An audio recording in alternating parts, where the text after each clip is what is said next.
একটা ছেলের চোখ উঠাই ফেলা হয়েছে, আমরা মামলা করতে পারবো না, আপনি আমাকে মামলা করতে দিচ্ছেন না। কত নোংরা, লাশের গাড়ি দিয়ে আমাদের গাড়ি বাধা দিছে, বালুর গাড়ি দিয়ে আমাদের গাড়ি বাধা দিছে, ট্রাক থামায় আমাদের গাড়ি বাধা দিছে। সবাই বসে পড়ো।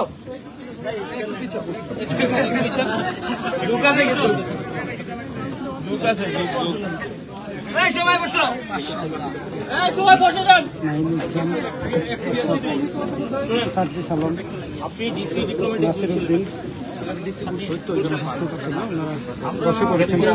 সময় আমরা আমাদের চেষ্টা করি, সবসময় আমরা আপনাদের সাথে আপনাদের হয়ে আপনাদের পক্ষে কথা বলার চেষ্টা করি, কিন্তু আপনারা ঠিকই আবার হচ্ছে বিএনপির পুলিশই হইলেন, সরকার দলের পুলিশ হইলেন। আপনার সরকার দলের পুলিশ হওয়ার কথা ছিল না। আপনি একটা আনলফুল কাজ করাইতেছেন, আপনি যারা ল মেকার তাদেরকে আপনি একটা আনলফুল জিনিসটা পাই দিলেন।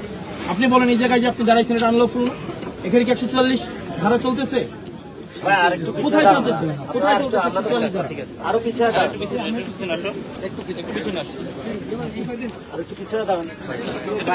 আপনার এসপি সবসময় থাকতেন না, বুঝছেন? শোনেন, আপনি যে কাজটা আজকে করলেন, ইল্লিগাল একটা কাজ করলেন, আপনি একটা ইল্লিগাল কাজ করলেন আজকে, এবং আমরা এখান থেকে আপনি আমাদেরকে সহযোগিতা করলেন না, আমরা আপনাকে সহযোগিতা করতে চেয়েছি। আমরা মামলা করতে পারবো না, একটা ছেলের চোখ উঠাই ফেলা হয়েছে, আমরা মামলা করতে পারবো না, আপনি আমাকে মামলা করতে দিচ্ছেন না।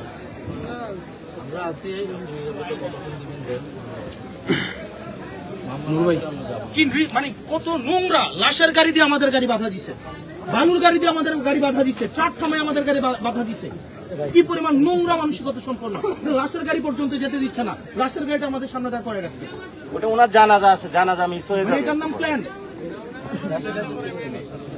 আমরা বসে আছি, ভাই আমরা যাবো না।